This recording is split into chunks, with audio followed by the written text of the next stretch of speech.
Welcome to soda Buti. So இந்த வீடியோவில் பார்க்க போகிறது காந்தா டீசர் வந்துருக்குது. அந்த துல்கர் சல்மானோடைய படம். இது வந்து எம்கே தியாகராஜ பாகவதருடைய பயோபிக் தான் இந்த படம். பயோபிக்கில் என்ன இருக்குங்க, அவர் தான் ஃபஸ்ட்டு சூப்பர் ஸ்டார். அதனால் சூப்பர் ஸ்டாராக எப்படி ஆனார், அவருடைய அருமை பெருமை பேசுகிற படமாக தான் இருக்குன்னு நினச்சிங்கன்னா, அவருடைய மொத்த கதையை கேட்டு முடிச்சிங்கன்னா, ஏங்க இதுதாங்க படம், இவ்வளோ விஷயங்கள் நடந்திருக்கா அவர் வாழ்க்கையிலன்ற மாதிரி ஷாக்கிங்காக இருக்கும். சூப்பர் ஸ்டார் லெவலில் இருந்தவர் ஒரு கொலையாளியாக ஜெயிலுக்கு போன கதை, ப்ளஸ் அதுக்கப்புறம் வெளியே வந்து அவருடைய டவுன்ஃபாலுங்கிறது. அதாவது அவரை பார்த்து எப்பா இந்த மாதிரி ஒருத்தன் வாழணும்பா அப்படின்னு பொறாமப்படுவீங்க.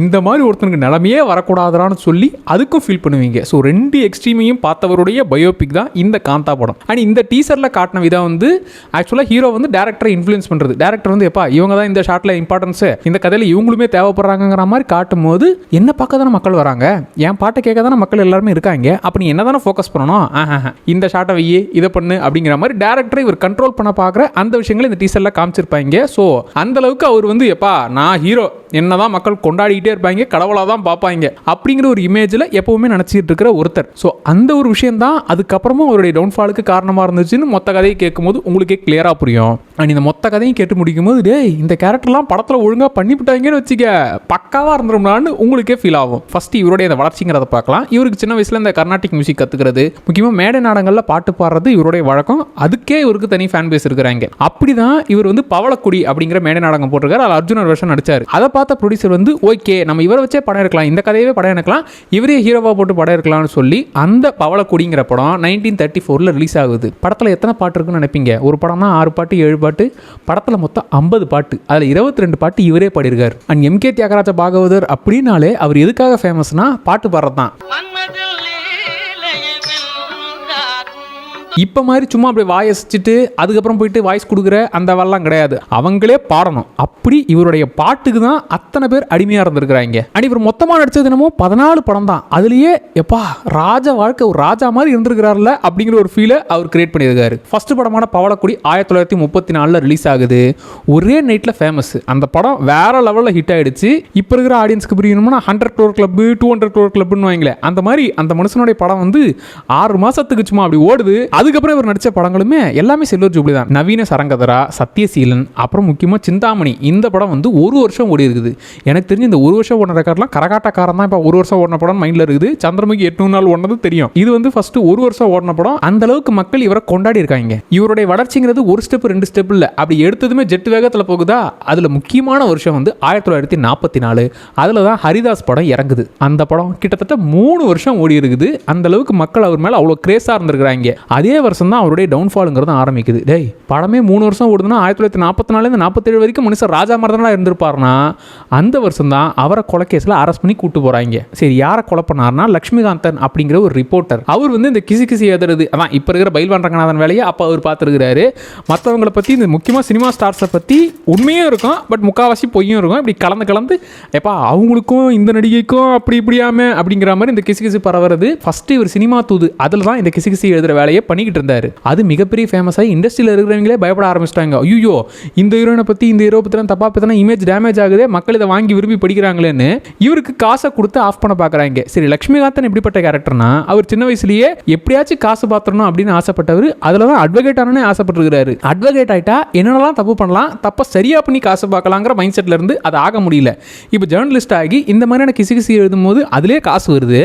ப்ளஸ் இண்டஸ்ட்ரியில் இருக்கிறவங்களே எப்பா என்னை பற்றி எதுவும் எழுதிடாதப்பா ப்ளீஸ்ப்பா, என்னை பற்றி நியூஸ் ஆஃப் பண்ணிருப்பான்னு அதுக்கும் காசு கொடுக்குறாங்க. நம்ம பொழப்பு சூப்பராக போயிட்டு இருக்குதுன்ற மாதிரி மனுஷன் வேற லெவலில் எல்லார பற்றியும் கிசி கிசி எழுதிக்கிட்டு இருக்காரு. அப்படிதான் பாகவதரை பற்றியும் என்எஸ்கேவை பற்றியும் கலைவாணர் அவரை பற்றியும் இவர் கிசி கிசிக்கெல்லாம் எழுத ஸ்டார்ட் பண்ணுவோம். இந்த விஷயம் அவருக்கு அதுக்கே போகுது. உடனே அதுக்காக டென்ஷன் ஆகி அவரை கொலை பண்ணிட்டாருன்னு கேட்டிங்கன்னா இல்லை. அப்போ பாகவதர் வந்து எப்பா இதை இப்படியே விட்டா ரொம்ப தப்பாக போயிடும், இண்டஸ்ட்ரியை அழிகிற நிலைமைக்கு இவன் எழுதுற கிசி கிசிங்கிறது மக்கள் மத்தியில் நம்ப ஆரம்பிச்சிருவாங்க, இவனை முதல்ல ஸ்டாப் பண்ணணும்னு இந்த மாதிரி விஷயம் நடக்கவே கூடாதுன்னு சினிமா தூதுங்கிற அந்த பத்திரிகையை மொத்தமாக கேன்சல் பண்ணுறாங்க. இனிமேல் இவன் பத்திரிகையை நடத்தக்கூடாதுன்ற மாதிரி ஆஃப் பண்ணுறாங்க. இப்போ டென்ஷன் ஆகிட்டாரு. டேய் நான் காசு பார்க்கலாம்னு நினச்சா என் கெரியரே முடிக்க பார்க்குறியான்னு இப்போ அடுத்து இந்து நேசன் அப்படிங்கிற இன்னொரு பத்திரிகை இவரே வாங்கி நான் இதில் எழுதுறேன்ப்பா, என்னை யாரும் கண்ட்ரோல் பண்ண முடியாது, முழுசாக பேர் போட்டு எழுதினா தானே உங்களுக்கு பிரச்சனை வரும், 3 எழுத்து நடிகை 4 எழுத்து நடிகர் இவங்களுக்குள்ளே இப்படி நடக்கலாம் அப்படிங்கிற மாதிரி நான் எழுதுனேன். ஆனால் படிக்கிறவங்களுக்கு பக்காவாக புரியும் இவரை பற்றி தான் எழுதுறாருன்னு. ஸோ அவருடைய வேலையை தொடர்ந்து பண்ணிக்கிட்டு இருக்காரு. அப்படி தான் அந்த 1944 வருஷம் இவருக்கு அந்த சம்பவம் நடக்குது. ரிக்ஷாவில் வந்துகிட்டு இருக்கும்போது திடீர்னு நிறுத்தி சில சில பேர் வந்து இவரை கத்தியால் குத்திட்டு போயிட்டாங்க. இந்த மனுஷன் தான் கேடியாச்சே, எல்லா கிரிமினல் வேலையும் நல்லாவே தெரியும்ல. இப்படியே இவர் ஸ்ட்ரெயிட்டாக போய் போலீஸ் ஸ்டேஷனில் என்னை கத்தியால் குத்திட்டாங்க, ப்ளீஸ் கம்ப்ளைண்ட் எடுங்கன்னு சொல்லி கம்ப்ளைண்ட்டும் கொடுத்துட்டு அவர் ஃப்ரெண்டு வக்கீல் இருக்காரு, அவரையும் போய் பார்த்துட்டு அதுக்கப்புறம் தான் ஹாஸ்பிட்டலில் போய் அட்மிட் ஆகுறாரு. அடுத்த நாள் இவர் இறந்து போறாரு. இப்போ லட்சுமிகாந்தங்கிறவர் கத்தி குத்தோட போலீஸ் ஸ்டேஷன் வந்து கம்ப்ளைண்ட் கொடுத்துட்டாரு. அப்போ இவர் கொலை பண்ணதுக்கு என்ன மோட்டிவ் இருக்கணும், யார் இதுக்கான காரணம் இருக்கணும்னு தேடும்போது வேற யாரா இருக்கும், பாகவதரும் NSKவும் அதுக்கப்புறம் ப்ரொடியூசரான ஸ்ரீராமுலு நாயுடு, அது இல்லாமல் இன்னும் சில பேரையும் அரெஸ்ட் பண்ணுறாங்க. இவரை போட்டு தள்ள காசு கொடுத்து ஆள் அனுப்பியிருக்காங்க, போட்டு தள்ளிட்டாங்க, இந்த பிளானை ஒழுங்காக நடத்திருக்காங்கன்னு இவங்க எல்லாருமே அரெஸ்ட் பண்ணுறாங்க. அதில் ஸ்ரீராமுலு நாயுடு அவர் எஸ்கேப் ஆயிட்டாரு. இப்போ கடைசியாக மாட்டி இருக்கிறது யாருன்னா பாகவதனும் NSKவும் தான். இவங்க 2 பேர் தான் காசை கொடுத்து இந்த மாதிரி வேலையை பார்த்துருக்காங்க, வடிவேலுங்கிறவர் தான் இந்த வேலையை பார்த்துருக்காருன்னு சொல்லி மொத்தமாக இவர் பக்கம் திரும்பி இப்போ இவரை ஜெயிலில் தூக்கி போடுறாங்க. அந்த பக்கம் ஃபேன்ஸ் எல்லாம் கொந்தளிக்க ஆரம்பிச்சிட்டாங்க. அது வரைக்கும் அவரை படத்தில் பார்க்குறவங்க தான் எப்போ நிஜ வாழ்க்கையிலும் ஹீரோவாக இருப்பார், அவரை கடவுள் மாதிரி நாங்கள் பார்த்துக்கிட்டு இருக்கோங்கிற மாதிரி கொண்டாடிக்கிட்டு இருக்கவங்களுக்குலாம் ஒரு செகண்ட் ஷாக் ஆகுது. ஒரு பக்கம் சிலர் வந்து இல்லைங்க அவரை வந்து ஃப்ரேம் பண்ண பார்க்குறாங்கன்னு நம்பினாலும் முக்காவாசி பேர் எப்பா கொலைப்பழியில் ஜெயிலுக்கே போயிட்டாரு, அது இல்லாமல் ஆயுள் தண்டனையே கொடுத்துட்டாங்க, அப்போ தப்பு தானே பண்ணியிருக்காருன்ற மாதிரி இவரோட இமேஜுங்கிறது டோட்டலாக டேமேஜ் ஆகுது. இப்படியாக இவர்கிட்ட இருக்கிற காசு எல்லாமே மேல்முறையீடு செஞ்சுமே கூட திரும்பி இவருக்கு அந்த ஆயுள் தண்டனைங்கிறது மாறவே இல்லை, இவரை ரிலீஸ் பண்ணுற மாதிரி இல்லை. இப்போ இந்த கேஸை எப்படியாச்சும் நம்ம ஜெயிச்சாகணும்னு லண்டன் வரைக்கும் போயிட்டு இந்த கேஸை இவங்க சரியாக விசாரிக்கல, ப்ளீஸ் இதை ஒழுங்காக விசாரிக்கணும் அங்கே போய் மேல்முறையீடு செஞ்சு அதுக்கப்புறம் அங்கே என்ன தீர்ப்பு கொடுக்குறாங்கன்னா, எப்போ நீங்கள் விசாரிச்சது தான் தப்பு, இவருக்கு மட்டும்தான் மோட்டிவ் இருக்கணும்னு இல்லை, இவர் பத்திரிகை எழுதுறதுல எல்லாருடைய பகையும் சம்பாரிச்சிருக்கிறாரு, ஸோ இவரை மட்டுமே கார்னர் பண்ணுறது எந்த வகையிலும் நியாயம் இல்லை. அது இல்லாமல் பாகவதரையும் NSKவையும் கார்னர் பண்ணி அவரை காலி பண்ணுன்ற பிளானில் இவர் பேரை சேர்த்து விட்டுருக்கிறீங்கிற மாதிரி அதுக்கப்புறம் தீர்ப்பு வந்து அவங்கள ரிலீஸ் பண்ணுறாங்க. இந்த சம்பவம்லாம் முடிஞ்சு இவர் வெளியே வரதுக்கு கிட்டத்தட்ட 2 வருஷம் ஆயிடுச்சு. இதுக்கப்புறம் இவருடைய சினிமா வாழ்க்கைங்கிறது அப்படியே அதல பாதாளத்துக்கு போகுது. உடனே ஜெயிலுக்கு போயிட்டு வந்தார், கொலை செஞ்ச பழியோடு வந்திருக்கிறாரு, அதனால் மக்களுக்கு பிடிக்காம போச்சு, அந்த கதையே கிடையாது. அப்படி பார்த்தா NSKவும் தான் இந்த பழியில் உள்ளே போயிட்டு வெளியே வந்தார். அவர் எப்படி டக்குன்னு அடாப்ட் பண்ணிக்கிட்டாருன்னா, ஆமாம் நான் ஜெயிலுக்கு போயிட்டு வந்தேன் அப்படிங்கிற விஷயத்தை அதை ஃபன்னாக அவரே கலாய்க்கிறது படத்தில். ஜெயிலுக்கு போய் வந்துன்னு பாட்டெல்லாம் வச்சு மக்கள் இப்போ கேட்கும்போது பாத்தியாப்பா போயிட்டு வந்த விஷயத்தை அவரே ஃபன் பண்ணிக்கிறாரு அப்படிங்கிற மாதிரி மக்கள் வந்து அதை ஈஸியாக எடுத்துப்பாங்க. இவர் ஜெயிலுக்கு போகும்போது இருந்த காலகட்டங்கிறது எல்லாருமே ஹீரோஸ் எல்லாமே பாட்டு பாடி அந்த பாட்டு மூலியமாக தான் எல்லா இதுவுமே சொல்லுவாங்க, அது மக்களுக்கு பிடிச்சது. இப்போ இவர் போயிட்டு வந்து இந்த 2 வருஷத்தில் அப்படியே சினிமாங்கிறது கொஞ்சம் சேஞ்ச் ஆகுது. எல்லாருமே டைலாக்ஸ் மூலியமாக எப்பா அழுத்தமான வசனங்கள் பேசி மக்களோட பிரச்சனைகளை பேசணும் அப்படின்னும் பொழுது அந்த விஷயம் இவரால் அடாப்ட் பண்ணிக்க முடியல. எப்பா நான் பாட்டு பாடுறதுலாம் ஸ்பெஷலிஸ்ட், நான் பாட்டு தான் பாடுவேன், இதுதான் என்னுடைய ரூட், நான் மாற்றிக்க மாட்டேன், என்ன மக்கள் ஏற்றுப்பாங்கன்னு இன்னமும் அவர் அப்படியே அதிலே இருக்கிறாரு. NSK வந்து நம்ம போயிட்டு வந்த விஷயத்தை வச்சு நாமளே செல்ஃப் ட்ரோல் பண்ணிக்கலாம், நம்ம இருக்கிற விஷயத்த கொஞ்சம் அடாப்ட் பண்ணிக்கலாம்னு சொல்லி அதில் அவர் ஜெயிச்சிட்டாரு. இவர் அந்த விஷயத்தில் இல்லை, ஏன்னா இவர் தான் ஸ்டார்டிங்லேருந்தே டேரக்டர்ஸை இன்ஃப்ளூயன்ஸ் பண்ணுறது, எப்பா எனக்காக தான் என் பாட்டுக்காக தான் மக்கள் வராங்கன்னு இவர் டேரக்டர்ஸ்லாம் எனக்கு இப்படி பாட்டு வை, எனக்கு இப்படி இது வையின்னு சொல்லி அப்படிலாம் இன்ஃப்ளூயன்ஸ் பண்ணுவார். ஸோ அவர் மக்கள் மாறிட்டாங்கிற விஷயத்தை கடைசி வரைக்கும் ஏற்றுக்கவே இல்லை. அதனால் வெளியே வந்து அவர் படமும் நடித்தார். அந்த படம் இவர் எதிர்பார்த்த அளவுக்கு பெருசாக ஓடலை. அப்புறம் ப்ரொடியூஸும் பண்ணார்.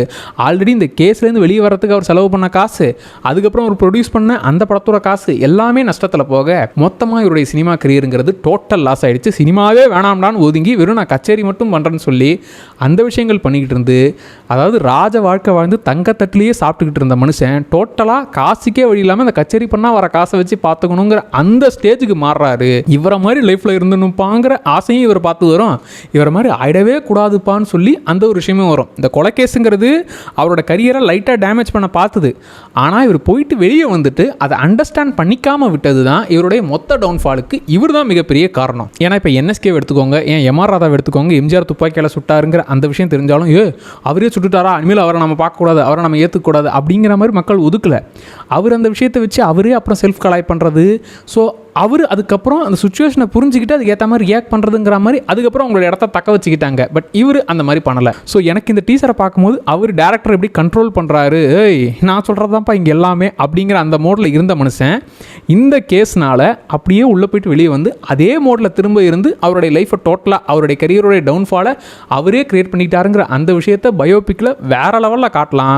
முக்கியமாக இந்த லக்ஷ்மிகாந்தன் கேரக்டரை நீங்கள் இருக்கிறதுலே ஒரு வில்லனுக்கு பர்ஃபெக்ட் ஆரிஜின் ஸ்டோரி இருக்கணும், அவருடைய இவருடைய லைஃப் இப்படி தான் இருக்கணுங்கிற மாதிரியான விஷயத்தை ரியல் லைஃப்லேயே இருக்குது. ஸோ அதை பர்ஃபெக்டாக நீங்கள் கொண்டு வந்தீங்கன்னா இந்த பயோபிக்ங்கிறது கான்ட்ரவர்சி கலப்புங்கிறத தாண்டி நிஜத்தில் இப்பெல்லாம் நடந்திருக்காடான்ற மாதிரி ஒரு ஷாக்கிங்கான விஷயமா தான் இருக்கும். ஸோ இந்த பயோபிக்கை நான் ரொம்பவே எக்ஸ்பெக்ட் பண்ணுறேன். முக்கியமாக துல்கர் சல்மான்லாம் நார்மலாகவே கதை கேட்டு நடிக்கிறதுல அவர் லக்கி பாஸ்கர் தான். இந்த மாதிரி எல்லாமே அமைஞ்சிருக்கிற ஒரு அற்புதமான கதை சிக்குச்சுன்னா அவ்வளோதான், மனுஷன் 6-4 விளாசுவார். அண்ட் இந்த காந்தா டீசர் எப்படி இருந்துச்சு அண்ட் முக்கியமாக இவருடைய இந்த கதைங்கிறது உங்களுக்கு எப்படி இருந்துச்சுங்கிறத மறக்காமல் கமெண்ட்டில் சொல்லுங்கள். சோடா அப்படி சேனலை சப்ஸ்கிரைப் பண்ணிக்கோங்க. Tata by.